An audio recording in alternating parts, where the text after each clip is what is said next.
Je pose une question. Est-ce que, regarde, Paul, je te pose une question, Gilles. Est-ce que Paul, quand il lisait les textes, il lisait les textes en français ou il lisait en grec, s'il te plaît? Laissez-moi vous parler, s'il vous plaît. Réponds à ma question, s'il te plaît. Moi, je suis le serviteur de Dieu. Oui, d'accord. Réponds à ma question. Paul, quand il lisait les textes, il lisait les textes en grec ou il lisait les textes en... J'aimerais m'exprimer avant de répondre à ta question. Ok? Je suis le serviteur de l'Éternel. Ce qui veut dire que je suis son esclave. Ok? Mais la différence qu'il y a entre fils, c'est que moi, étant son serviteur, je vais être appelé fils et j'aurai encore ce qu'on appelle le libre arbitre. Le libre arbitre, j'ai la capacité de choisir entre le bien et le mal. C'est pas, j'obéis aux ordres de Dieu parce que j'aime Dieu. C'est pas parce que je suis obligé d'obéir à Dieu. C'est ce que on doit te faire, c'est ce qu'il faut comprendre aussi. Alors, maintenant, tu peux poser mais qu'est-ce qu'il vous fait dire? Il n'a pas répondu, il a pas répondu à la question. Laisse répondre à ma question, s'il te plaît, El Ketaoui. Maintenant, je te pose la question. Réponds à ma question. Paul, on est d'accord que Paul, il connaissait les Écritures. Il avait la chance d'avoir un père qui était romain et une mère qui était juive. Paul, il était juif. T'es bien d'accord? Sauf que son enseignement, il l'a pris auprès d'un juif. Je me rappelle plus comment il s'appelle. Maintenant, vu que Paul, il lisait les Écritures, le Nouveau Testament là, il le lisait en quelle langue? En français ou en grec? Et si tu me dis qu'il le lisait en grec, le terme fils de Dieu, c'est païs, qui veut dire serviteur. Donc Paul, il avait quelle version? La version où il est écrit O Yeis ton Théon ou la version où il est écrit O Païs ton Théon? Alors, moi, je suis pas calé en grec, tout ça. Je ne pourrais pas te répondre. Mais tout simplement, ce que je sais, la différence entre le fils de Dieu et le serviteur. Le serviteur, c'est comme dans le verset que je vous ai parlé tout à l'heure. Le serviteur ne sait pas ce que fait le maître. Je répète ma question. Exactement. Jusque là, on est tous d'accord. Ce que Ali est en train de te poser comme question, c'est la chose suivante. Gilles, une seconde. Ce que Ali est en train de te poser comme question, il est très simple. Oui. Il dit, il sait que toi, tu lis dans la Bible, fils de Dieu. Ça, il le sait très bien, il le comprend parfaitement. Mais la Bible est une traduction. Une seconde. La Bible est une traduction. Il dit que dans la version originale, il dit que ce n'est pas fils de Dieu en grec, mais c'est serviteur de Dieu, qui a été mal traduit en français et qui te donne fils de Dieu. En gros, c'est ça que Ali est en train de te dire. En gros, c'est pas Oyéis, mais Opaïs. C'est pas Oyéis, mais Opaïs. Oyéis, ça veut dire fils de Dieu dans le sens si tu veux voir la vérité, je te conseille d'aller regarder sur Internet. Prends le texte comme il a été écrit à la base. Une seconde. Prends le texte comme il a été écrit à la base et compare-le. Et si tu vois que vraiment, dans cette Bible, il est écrit que le serviteur et que ça a été traduit par fils, qu'est-ce que tu vas dire? Mais j'ai pas de... Si aujourd'hui tu cherches et tu trouves que c'est serviteur, qu'est-ce que tu diras? Ben, je dirais que j'ai pas de problème avec ça. Le serviteur et le fils. Mais donc s'il est serviteur, on est tous des serviteurs. On est tous des serviteurs de Dieu. Non, mais là tu es en train de faire une différenciation entre fils et fils. Tu as dit fils de Dieu, une seconde. Laisse-nous avoir la même intelligence, right? Tu as dit fils de Dieu, c'est différent de toi en étant fils de Dieu parce que toi tu as le libre arbitre, c'est bien ça que tu as dit? Oui. Très bien. Donc là, il est en train de te dire que si tu vas faire la recherche, tu vas trouver, n'est-ce pas, que Dieu, quand ils disent fils de Dieu, en réalité, c'est mal traduit. Normalement, ça devrait être serviteur de Dieu. Donc si Jésus est appelé dans la Bible serviteur de Dieu et qu'il n'y a pas cette histoire de fils de Dieu, qu'est-ce que tu ferais? Tu seras d'accord avec les musulmans? Je serais d'accord avec les musulmans dans le sens que serviteur de Dieu, oui, je serais d'accord avec les musulmans. Mais encore. Ok, donc si il est serviteur de Dieu, donc il n'est pas Dieu. Il n'est pas Dieu s'il est serviteur de Dieu. T'es d'accord? n'est pas Dieu. On peut mettre ça dans toutes les formules que tu veux, mais le serviteur de Dieu n'est pas Dieu. Le serviteur de Dieu n'est pas Dieu. Serviteur de Dieu n'est pas Dieu. Très bien, très bien. Donc maintenant, ce que je te demanderais de faire, c'est prends ce que Ali t'a donné comme information et cherche-les. Et Ali, si tu as les références, si tu peux les lui envoyer pour qu'il se rapproche un peu plus de la vérité.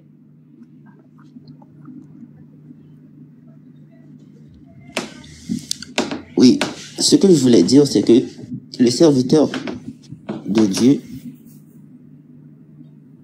et donc le serviteur n'est pas Dieu. C'est ce que vous voulez nous faire comprendre. Très bien. On est d'accord. On est d'accord. Le serviteur n'est pas Dieu. Dieu n'est pas Jésus. Jésus n'est pas Dieu. Là, on est tombé d'accord. Maintenant, pour l'histoire de est-ce que Jésus est fils de Dieu, si tu vas sur ce que Ali t'a dit, comme fils de Dieu, là aussi tu pourras clarifier ça. Et je pense que si tu clarifies ça, tu auras toi-même ton libre arbitre auquel tu as fait appel tout à l'heure pour te dire exactement est-ce que tu es sur le droit chemin ou pas. Tu comprends ce que je veux dire? Et là, on n'est pas en train de te lancer un défi pour descendre la personne ou pas. On est en train d'avoir une discussion saine, n'est-ce pas? Où on est en train d'étudier les textes et de voir si ils sont vraiment concordants avec la réalité. Tu as vu, tout à l'heure, j'étais en train de dire que la Bible en bleu, là, lui, il avait la Bible en rouge, et tout était en rouge. Les mots de Jésus étaient en rouge. Tout le reste, c'était des huidirs, c'est-à-dire les gens qui ont vécu ou les gens qui étaient autour. Mais quand tu écoutes la parole même de Jésus, il ne te dit en aucun cas qu'il est Dieu. Il le dit à plusieurs fois, plusieurs reprises, à non plus savoir quoi faire. Je suis le serviteur de Dieu. Je suis le serviteur de Dieu. Je suis là pour faire la volonté de Dieu. Je suis là, celui qui m'aime garde ma parole, car cette parole ne vient pas de moi. Il le dit très clairement. Ce n'est pas de lui dont vient cette parole. Et ce n'est pas parce qu'il a fait des miracles qu'il est Dieu. Il a dit que beaucoup viendront et feront des miracles, n'est-ce pas? Et en plus de ça, est-ce que c'est Jésus seul qui a ressuscité les morts? Ce n'est pas Jésus seul qui a ressuscité les morts dans la Bible, non? Hein, Gilles? Non. Est-ce que c'est Jésus seul qui a ressuscité les morts? Non. Donc très bien. Donc ce n'est pas un critère de divinité. Tu es d'accord avec moi? Donc Dieu a donné ce même pouvoir à d'autres personnes dans la Bible pour ressusciter les morts. Okay. Donc on arrive à un endroit où il faudrait accepter par les faits, par les écrits de Jésus. Si tu aimes Jésus comme il dit, que qui m'aime garde ma parole, car cette parole ne vient pas de moi. Ouais. Que tu devrais accepter ça. Mais est-ce que tu comprends aussi ce que... Tu comprends ce que je veux dire? Je comprends ce que tu veux dire. Est-ce que tu comprends ce que veut dire les chrétiens aussi? Vas-y. Quand on essaie de vous expliquer... Je comprends très bien ce qu'il veut dire. Le Fils de Dieu, c'est pas dans le sens... Tu sais, Gilles, j'ai fait 12 ans de catéchisme. J'ai fait 12 ans de catéchisme et je me suis fait tabasser par les pères directeurs parce que je posais des questions. À la maison, on m'enseignait le Coran. À l'école, on me faisait des cours bibliques. Et chaque fois que j'avais des questions, je me faisais taper parce qu'ils n'arrivaient pas à répondre. Donc je comprends très bien ce que tu dis. Quand on parle du Fils de Dieu dans la Bible, nous, on ne parle pas dans le sens charnel que Dieu a un fils, il a fait l'amour avec un être humain et il a un fils. On parle dans le sens spirituel du texte. On parle pas dans le sens matériel, on parle dans le sens spirituel. Salam alaikum wa rahmatullahi wa barakatuh, mes frères. Bonjour Gilles. Je me permets, tu as dit fils de Dieu. Oui. Tu as dit fils de Dieu, c'est dans le sens spirituel, non pas charnel. Mais spirituel, ça veut dire quoi pour toi, spirituel, s'il te plaît, fils de Dieu? Ça veut dire quoi? Ça veut dire que le Dieu aurait eu un enfant, mais spirituellement. Spirituellement, la parole de Dieu s'est incarnée dans cette chair. Incarné, ça n'existe pas dans le christianisme, sinon tu serais bouddhiste. ou hindouiste. C'est pas incarnation. Non, tu utilises un mauvais terme. Soit tu utilises les bons termes et on continue, soit tu demandes à ce qu'on t'explique qu'est-ce que l'incarnation et qu'est-ce que la manifestation. Est-ce que peut-être tu t'es trompé de terme? On peut dire ça. Et que tu voulais dire peut-être manifester. La parole de Dieu, c'est manifesté. Tu veux voilà. dire ok. C'est manifesté dans la chair. D'accord. Et c'est présenté à nous. C'est ce que nous appelons le Fils de Dieu. Donc en fait, cette parole-là, elle est devenue Jésus-Christ. Cette parole est devenue Jésus-Christ. D'accord, d'accord. Ça veut dire que le Père, là, maintenant, l'Éternel, le Père, la parole qu'il avait pour créer toute chose, puisque la parole, c'est la parole de création. Donc ça veut dire qu'au jour d'aujourd'hui, étant donné que à nous, à cette époque là-bas, la parole qui était devenue chair, le Père ne l'avait plus. Il ne créait plus rien. Il n'a plus jamais rien créé du moment qu'il a donné cette parole-là. Non, tu es en train de dire ça. Tu es en train de dire ça. Comment ça? Et tu es en train de dire ça, que la parole... C'est ce que je t'ai dit tout à l'heure. Gilles, c'est ce que je t'ai dit tout à l'heure. Je t'ai dit que la création, Dieu a créé la terre et les cieux. Mais ça ne veut pas dire que Dieu est la terre, et ça ne veut pas dire que Dieu est les cieux. Quand tu dis que Jésus est la parole de Dieu, nous n'en disconvenons pas. Jésus est la parole de Dieu. Mais ça veut dire quoi, sa parole? Ça revient à te dire le verset que je t'ai cité de la Bible tout à l'heure, que Dieu dit la chose est. Excuse-moi, laisse-moi parler.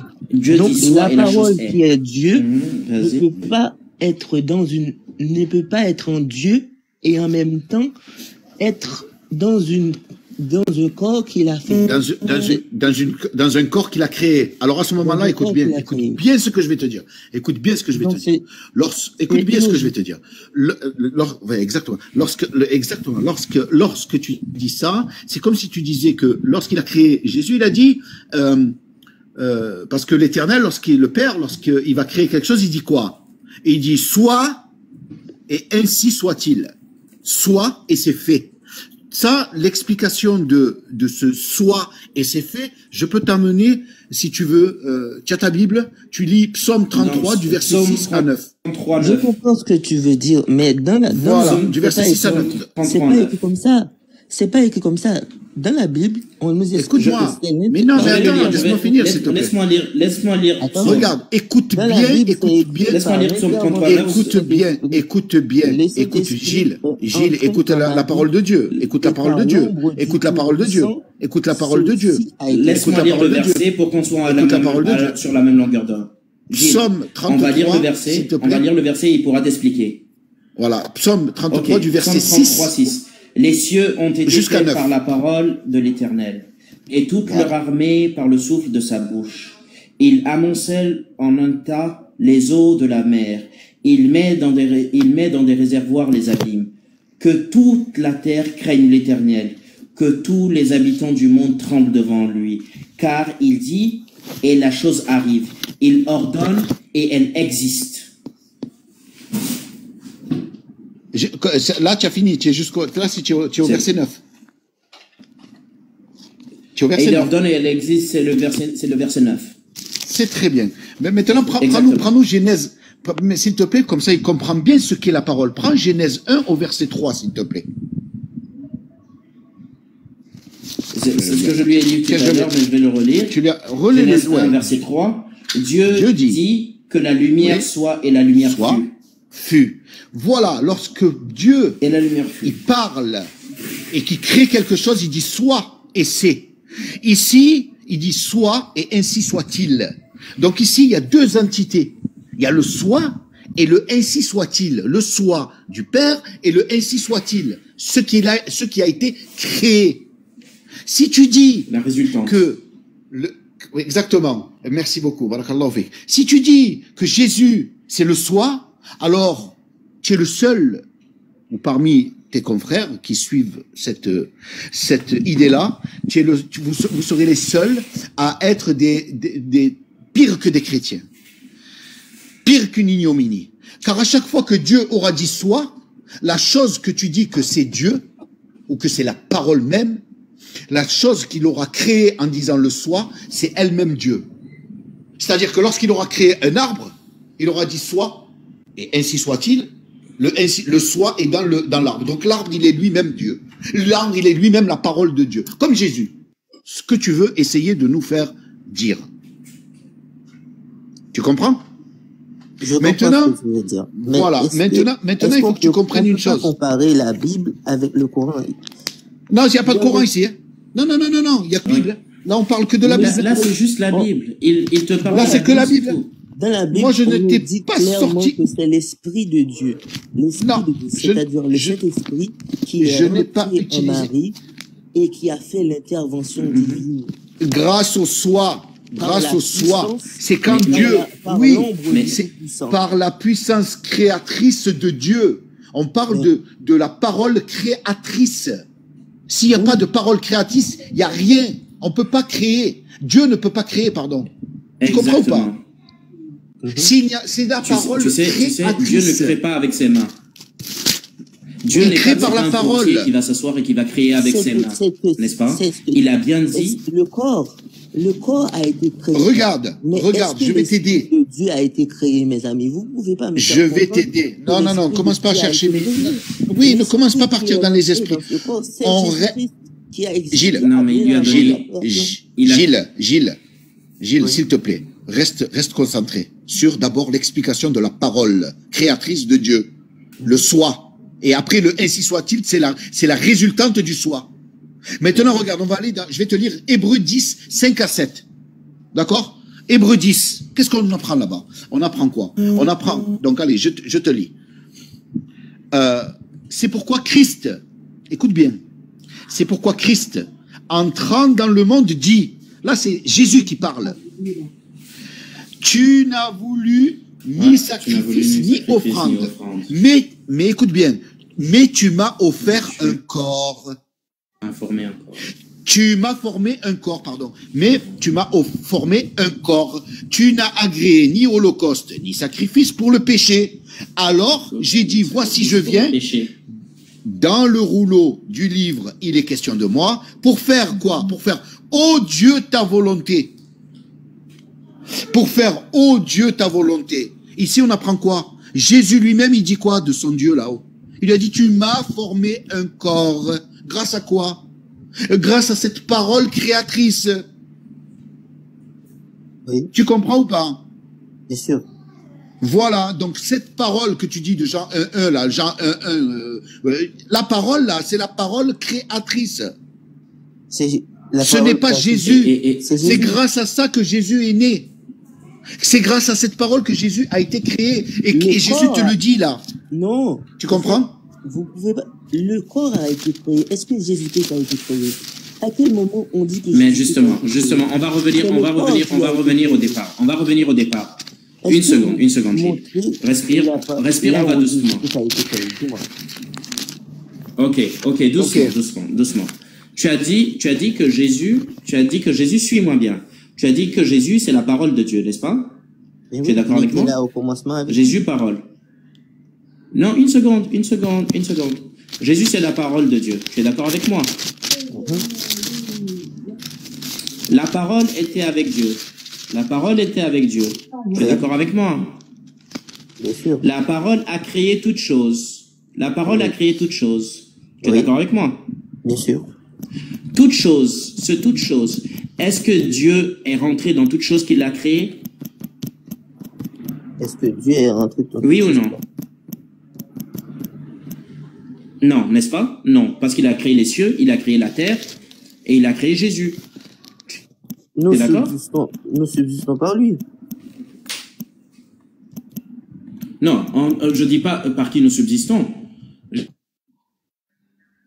L'intérieur de la parole. Tu comprends? Dieu, toi, tu ne peux pas rentrer dans ta parole. Si tu disparais, ta parole disparaît avec toi. Tu es d'accord? Ben oui, moi oui. La parole de Dieu, la parole créatrice de Dieu, si Dieu disparaît, sa parole disparaît. Tu es d'accord? Ben oui. Parce que la parole émane de lui. Très bien. Donc la parole est ce qu'on appelle outil de création. La parole est outil de création. Ok? Dieu n'est pas un potier pour prendre ses mains et faire ça. Non. Il dit, soit et la chose est. Dans le passage que je t'ai lu tout à l'heure, Dans le passage que je t'ai lu tout à l'heure, où il dit « soit et elle est ». D'ailleurs, dans toutes les autres religions, c'est la même chose. En islam, c'est la même chose. On te dit que la parole de Dieu, c'est le kun fayakun, c'est soit et elle est, et par ça, il a créé toutes choses. Tu comprends? Maintenant, si Dieu a créé toutes choses, il ne peut pas lui-même, il ne va pas lui-même rentrer dans sa création. Tu te rappelles le verset du Coran que je t'ai cité tout à l'heure? Il n'appartient pas à Dieu de se donner un fils, n'est-ce pas? C'est la même chose. Dieu n'a pas de fils, selon le Coran. Mais Dieu, dans la Bible aussi, on te dit que Dieu ne peut pas être le fils, parce qu'il y a des entités séparées. Ça dit ça. Mais il ne peut pas être le fils. Pour l'instant, on est sûr, Dieu... Non, mais pour l'instant... Donc, il n'est pas Dieu. Il faut qu'on arrive à un point de concordance. Si Jésus est le fils de Dieu, ce n'est pasEu.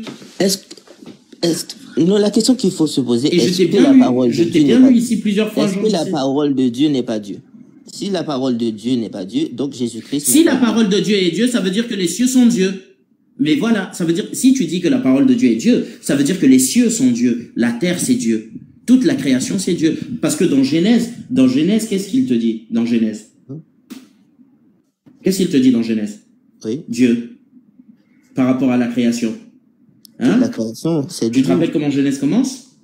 Au commencement, Dieu créa les cieux et la terre. Donc ça voudrait dire que donc ça voudrait dire que les cieux et la terre sont Dieu. Alors que les cieux et la terre ne sont pas Dieu.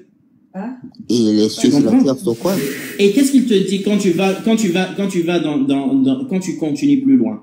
Il te dit, au commencement, Dieu créa les cieux et la terre.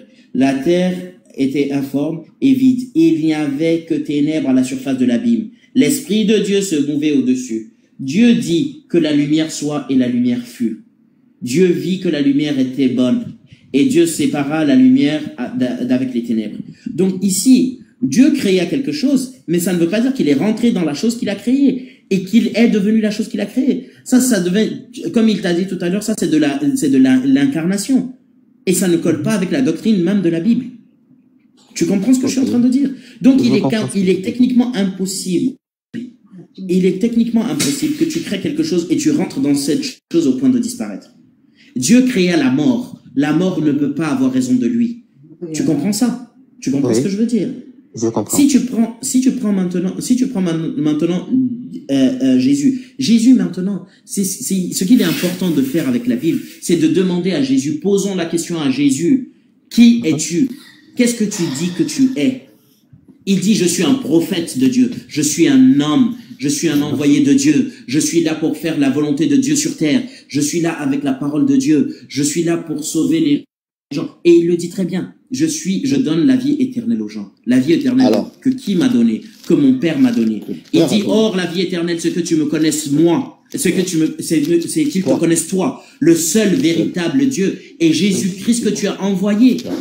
Donc, à un moment donné, il faut lire les textes. Il faut lire les textes. Je lis le texte, mais il y a des versets qui sont bizarres quand même. Il faut l'avouer. Le verset qui dit, dans Hébreu, dit, mais il a dit au Fils, ton trône, ô Dieu, est éternel, le sceptre de ton règne est un sceptre d'équité. Qui l'a dit ça? C'est où qu'il a dit ça? Hébreu combien? Hébreu combien, s'il te plaît? Le verset. Pour que j'ouvre. Hébreu 1, 7 à 8. Mais il dit au Hébreu 1, verset quoi? Je crois que c'est Hébreu 1, 7, 8, non? Regarde. Très bien. Je vais lire Hébreu 1 pour toi. Si tu me permets, pour qu'on soit au même niveau d'information.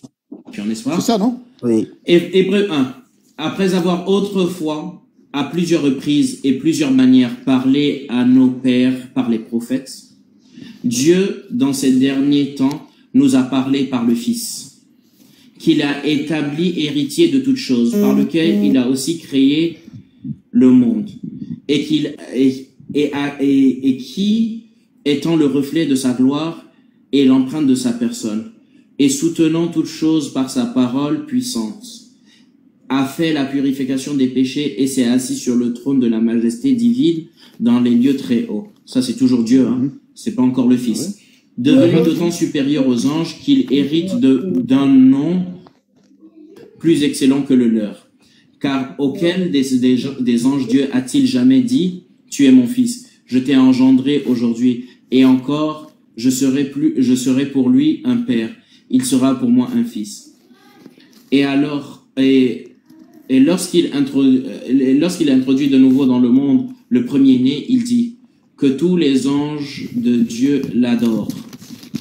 De plus, il dit des anges, celui qui fait de ces anges des vents et des serviteurs des flammes de feu, mais il a dit au Fils, ton trône, ô Dieu éternel, le sceptre de ton règne est un sceptre d'équité.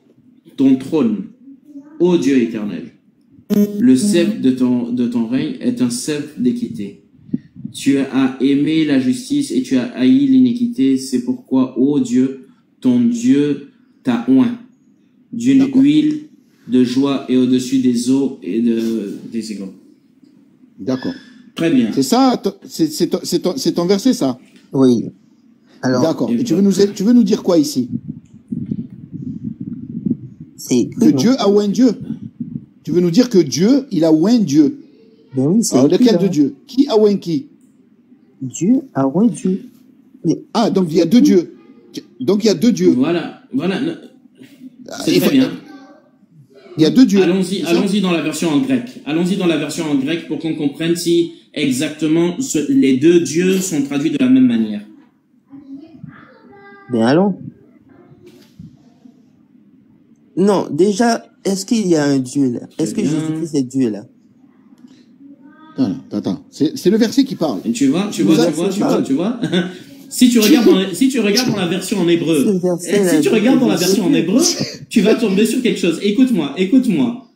C'est très drôle. Si tu regardes dans la version en hébreu, d'ailleurs que j'ai ouvert juste devant moi, ok? Vas-y, frère. On te dit, il y a un Dieu qu'on a appelé Théos, God, et l'autre on a appelé Patrasin, qui veut dire père. Et c'est pas le même Dieu. C'est pas la même appellation Dieu. Mais c'est Dieu quand même, non? Pourquoi vous voulez pas qu'il fasse? Non, c'est la traduction c'est la traduction qui te dit Dieu. Donc, Gilles, en fait, toi, tu es d'accord pour dire que Dieu, il a oint Dieu. Mais c'est écrit, non? Mais pourquoi on doit dire le contraire? D'accord. Et ça, c'est attribué à Jésus. Mais oui. C'est Dieu, il a oint Jésus. D'accord. Oui. Et moi, je te dis que l'auteur, là, de Hébreu, là, et qui a utilisé cette phrase-là, qui a utilisé ce verset 7 à 8, là, lui, là, c'est un bandit. Moi, je te dis que lui, c'est un bandit. C'est un tricheur.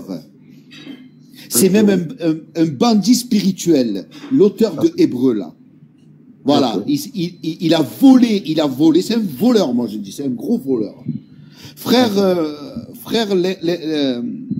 Kentaoui, frère, s'il te plaît, est-ce que tu peux nous prendre Psaume 45, s'il te plaît, du verset 1 à 10, on va tout comprendre. Non, et on va voir de qui on parle. En hébreu, là, qu'est-ce que c'est? Il n'y a pas d'hébreu, là. Non, il n'y a pas d'hébreu. On reste sur ce que tu as dit. Moi, je te dis, on a arrêté le ça. On va aller voir le voleur d'où il est parti chercher. Psaume 45, verset 1 à 10. À 10, ouais. Ouais, tu peux. Une petite seconde. Et écoutez bien,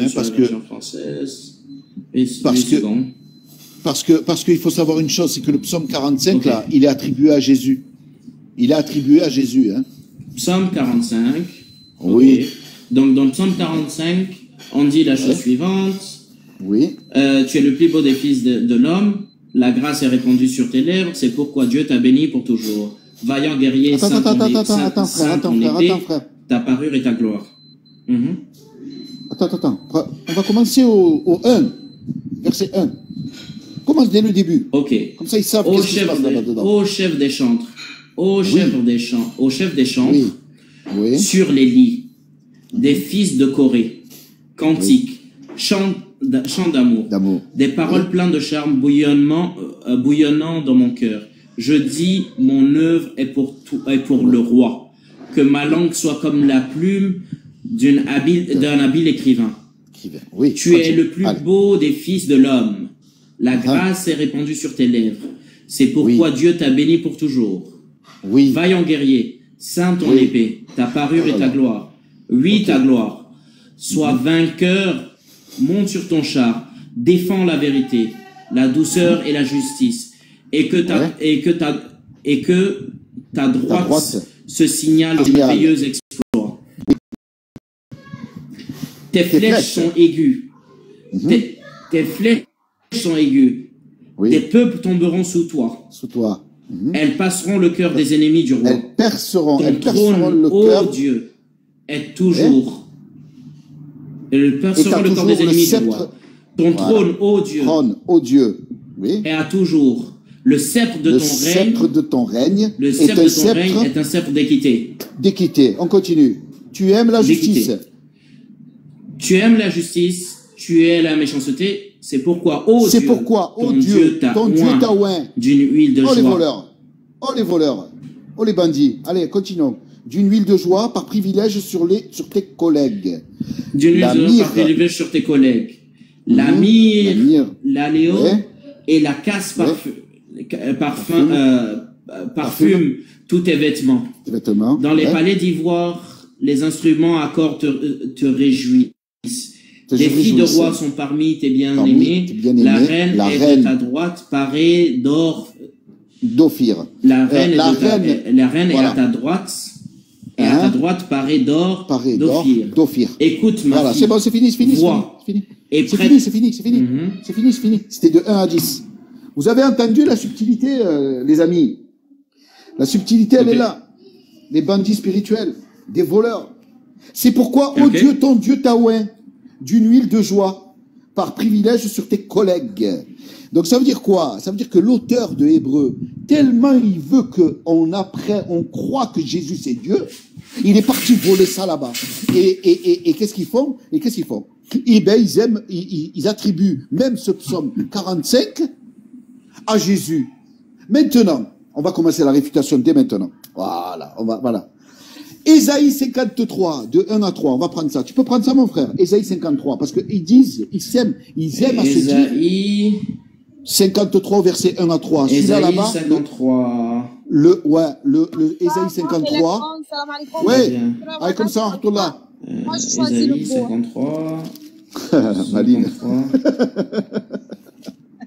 Ésaïe 53. Ils aiment à dire que on parle de Jésus là-bas. Allez, envoie la sauce. Qui a cru à ce qui nous était annoncé? Qui a reconnu le bras de l'Éternel? Il s'est élevé devant lui comme une faible plante. Comme un rejeton qui sort d'une terre déchaissée. Qu'est-ce que ça veut dire? Il s'est élevé devant lui comme une faible plante. Comme un rejeton qui sort d'une terre desséchée. Il n'avait ni beauté ni éclat pour attirer le regard. Et son aspect n'avait rien pour nous plaire. Méprisé et abandonné des hommes, homme de douleur et habitué à la souffrance. Semblable à celui dont on détourne le visage. Nous l'avons dédaigné, nous n'avons fait de lui dont on détourne le visage. Nous l'avons dédaigné, nous n'avons fait de lui aucun cas. Cependant, alors, stop. C'est bon, ce sont nos souffrances qu'il a portées. Oui, c'est bon. Regarde. On nous dit que dans Hébreux 1, 7, 8, on parle de Jésus. On nous dit que dans le psaume 45, 3, on parle, 7, 8, lui aussi là-bas, on parle de Jésus. On nous dit que Ésaïe 53, c'est Jésus. Mais là, on s'aperçoit d'une supercherie monumentale. Pourquoi? Dans Psaume 43, on nous parle d'un mec, il est beau. C'est un guerrier. C'est un mec, il assure. C'est un gars, il a des femmes, il a des reines. Il est magnifique. Et il a des terres, il a de tout. Il fait la guerre. Il sort l'épée de son fourreau. Et ici, dans Ésaïe 53, on apprend quoi? On apprend une vieille plante, toute pourrie. Elle a morflé, elle a pris des coups de bâton. C'est une abomination. Qu'est-ce qui se passe? Donc c'est pour ça que je dis, entre ces trois versets-là, c'est une supercherie monumentale. C'est catastrophique. C'est catastrophique. Ils essayent, coûte que coûte, de nous faire croire de la haine. De la haine. Voilà. Donc ici, il n'y a rien du tout. En fait, au contraire, dans Ésaïe, en fait, même c'est ça, je sais, c'est grave ce que je dis peut-être. C'est peut-être dur, mais les preuves sont là. On a trois textes attribués à Jésus, 2 textes, un a volé le texte de l'autre, on attribue à Jésus l'autre, ça n'a rien à voir avec celui qu'on attribue dans le dernier texte. Ça n'a rien du tout à voir. Donc les gars, revenez à la raison. Revenez un petit peu à la raison. Ouvrez les yeux. Il n'y a que des jeux en fait. C'est des jeux de je t'envoie d'un texte à un autre, je te prends un verset ici, un verset là-bas, un verset ici. En fait, le gars, il a fait sa popote. Il a fait sa casserole, tu vois. Il a rempli sa cocotte là. Il s'est fait un bon, je sais pas moi, une bonne carbonara, il s'est fait. Le gars, il s'est fait une carbonara, tranquille. Et là, il vous fait manger ça. Mais la carbonara, dans la carbonara qu'il a fait, lui, il n'y a ni pâte, ni lardon, ni œuf, ni crème fraîche, ni fromage. Les gars, ouvrez les yeux. Ouvrez les yeux. Ça n'a rien à voir. Et ceux qui utilisent Jean 1.1, pour en revenir à Jean 1.1, je suis désolé. Le gars là, la personne qui a écrit Jean là, le Jean là, lui-même, le gars là, il a écrit tous les épîtres de Jean. Il a écrit Jean, il a écrit 1 Jean, il a écrit Apocalypse. Ce même gars là, qui vous dit, attendez, on va le relire. Hop, je vais le prendre comme ça, on va. Hop, Ésaïe, Jean, il est là. Vous voyez, c'est mon copain Jean. Jean, il est honnête, lui. En fait, il est honnête, lui. Ah, et au commencement était la parole était avec Dieu, et la parole était Dieu. Ainsi de suite. Vous savez, ce Jean-là qui a dit ça, là, il a fait une conclusion de tous ses écrits. Vous savez ça? On va prendre Jean 20 au verset 30 à 31. Ça, c'est la conclusion de tous ses écrits. Vas-y, mon frère. Lis-nous ça, s'il te plaît. Jean 20, verset 30 à 31. Jean 20. On va voir ce que nous dit Jean. On va voir ce qu'il nous raconte, lui. On va voir si Jean, il dit que Jésus est Dieu. Vous qui tordez les textes, vous parlez des musulmans qui dites, vous dites que nous, on tord les textes, que nous, on utilise ci, on utilise mi. Mais voilà, la vérité, elle est là. Jean 20, verset 30 à 31, s'il te plaît. Ok. Donc, verset 30 à 31. Ok. Jésus a fait encore... où suis-je? Voilà. Jésus a fait encore, en présence de ses disciples, beaucoup d'autres miracles qui ne sont pas écrits dans ce livre. Oui, mais ces choses ont été écrites afin que vous croyiez que Jésus est le Christ, le Fils de Dieu. Stop. Mais ces choses ont été écrites afin que vous croyiez que Jésus est Dieu. Il a écrit ça? Et Jésus est le Christ. Non, il n'a pas écrit. Attends. Il a dit, mais ces choses ont été écrites afin que vous croyiez que Jésus est Dieu. Non? Non. Ah, qu'est-ce qu'il a écrit, s'il vous plaît? Vous croyez que Jésus est le Christ. Ah, qui? Le Christ? Le Christ. Ben excusez-moi. Ah, pardon, parce que tous les chrétiens qui me disent que là, la parole, Jean 1, la parole, tout ça, c'est Dieu. Donc, je croyais que moi, Jean, il avait dit ici que Jésus était Dieu. Non, réveillez-vous. Attends, Electra, je réponds alors parce que dans les commentaires, c'est compliqué, c'est compliqué de lui répondre. Laure, tu n'as pas dit que Ésaïe 53, que Psaume 45, c'est faux. Mais tu nous as dit que dans Ésaïe 53, en gros, attends, je vais relire exactement ton commentaire. Tu nous as dit, attends, alors tu es où? Ça veut? Voilà, donc ça doit être le verset d'avant. Voilà, Jésus est venu justement pour se sacrifier pour nos péchés. On est d'accord? Donc, quand tu as dit ça, c'est quand il a cité Ésaïe 53. On est OK, Laure, ou tu faisais pas allusion à ce que était en train de dire Electron?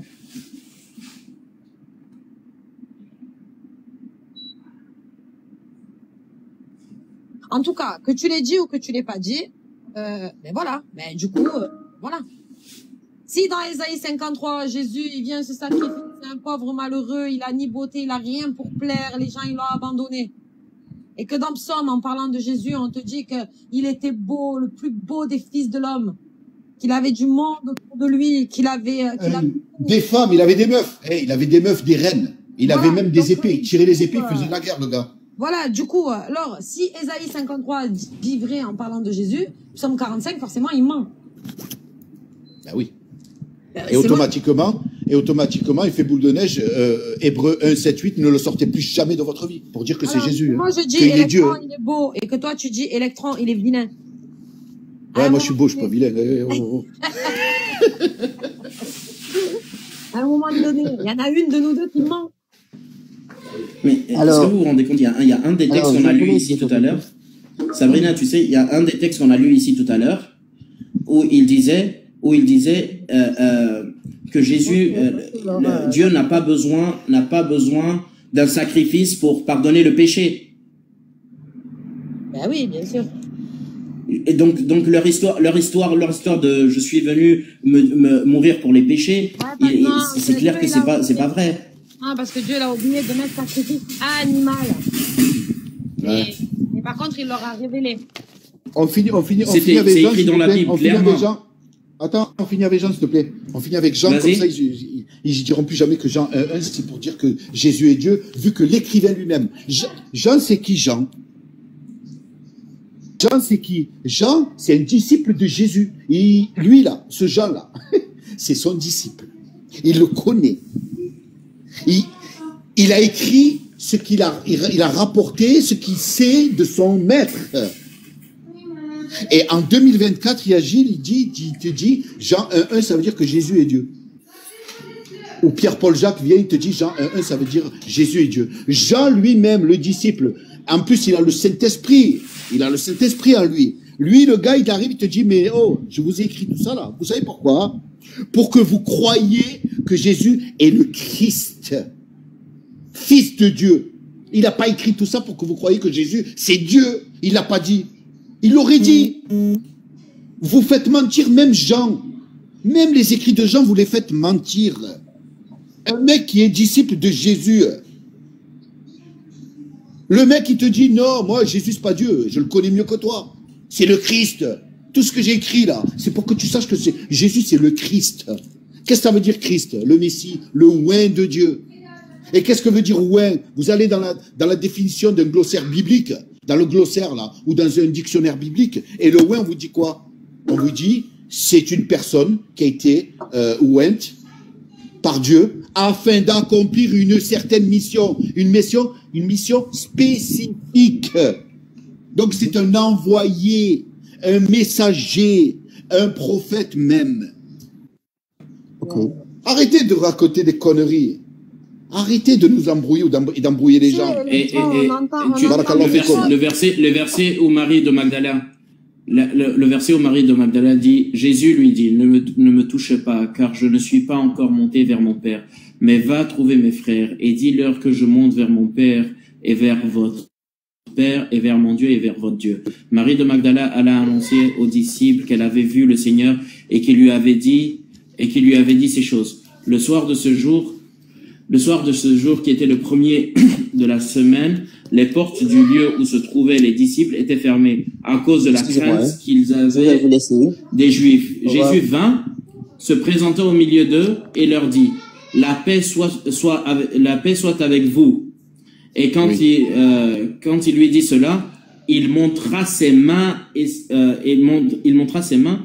son côté. Les disciples furent dans leur joie en voyant le Seigneur. Jésus leur dit de nouveau, la paix soit avec vous. Comme le Père m'a envoyé, moi aussi je vous envoie. Ça c'est pour répondre à Gilles tout à l'heure, qui disait que il est Dieu parce qu'il a été envoyé par Dieu. Donc si il est Dieu, il a été envoyé par Dieu, il est devenu Dieu. Donc là, il a envoyé ses disciples, donc ses disciples deviennent Dieu aussi par la même occasion. C'est pas possible. Non, c'est pas possible. Et même malgré qu'il leur a donné le Saint-Esprit à ce moment-là. Ben oui, mais il est parti, Gilles. Gilles, il est parti, on lui aurait expliqué. Oui, mais il m'aurait dit, ouais, mais il est le fils de Dieu. Ouais, le fils de Dieu. C'est pas parce qu'il est fils de Dieu que ça a une importance, comment dire, dans la divinité de Jésus. Fils de Dieu, ça veut pas dire qu'il est Dieu. Loin de là. Mais tu sais, il se perd de plus en plus. Tout à l'heure, il y a quelqu'un qui est monté, le serviteur, là. Et il nous a dit que, en fait, nous, quand on dit que Jésus est un prophète, on insulte le prophète. Pardon? Là, il dit que quand nous, on dit que Jésus est un prophète, ben, on insulte les chrétiens. On insulte, ah bon? Ouais. Alors attends. Parce qu'on dit que Jésus est un prophète et ah oui, d'accord. Et pour eux, fils de Dieu, c'est ça. Ça veut dire que il est Dieu. En gros. Non, mais tu sais que Deutéronome 18, c'est une ils ont le droit. Eux, ils ont le droit de dire que Jésus, c'était Dieu, qu'il s'est fait chair, qu'il est venu se faire tabasser sur terre, qu'il s'est fait tabasser sur terre, qu'il s'est fait attraper par ses créatures, et qu'il s'est fait crucifier par ses créatures. Et là, il n'y a pas de blasphème. Tu as vu quand on leur dit le prophète de Deutéronome 18, c'est qui? Ouais. On va éteindre. Ouais. Oui, ils disent que c'est Jésus, bien sûr. Mais ça n'a rien à voir, encore une fois de plus. Comment tu peux comparer? C'est Jésus.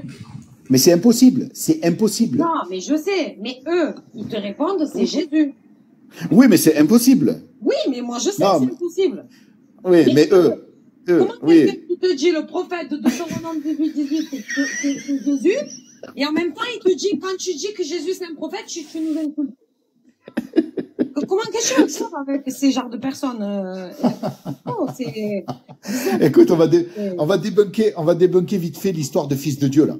Vite fait. Tu peux me mettre en grand, s'il te plaît? Ouais. Voilà. Regardez, on est dans l'évangile selon le Matthieu. Le Matthieu, chapitre 3, verset 16. Alaykoum salam, rahmatullah, barakatuh.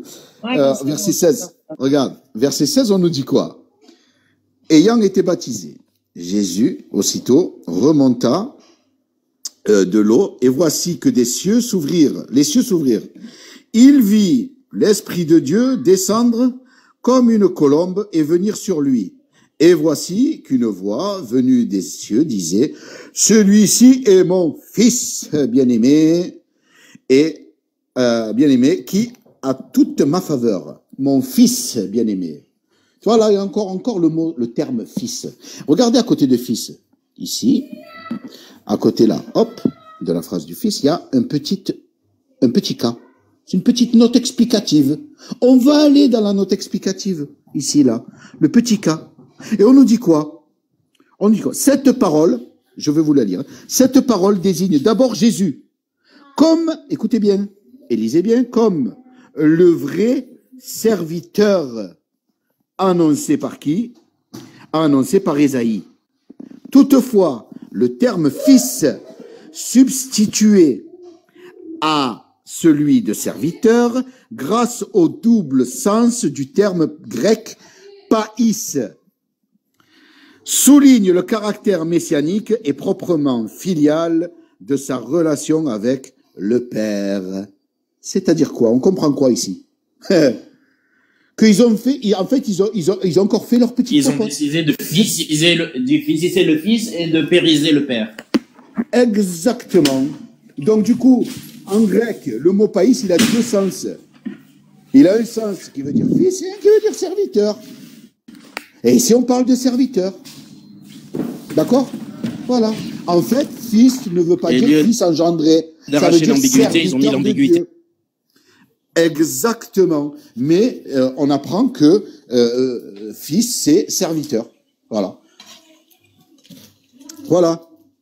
Il ne faut pas jamais dire que fils de Dieu, ça voulait dire que c'est le fils engendré de Dieu. N'importe quoi. C'est juste le serviteur de Dieu. Comme Jésus l'a toujours dit. Il a toujours dit qu'il a été envoyé par l'Éternel. Voilà, par le Père, c'est tout.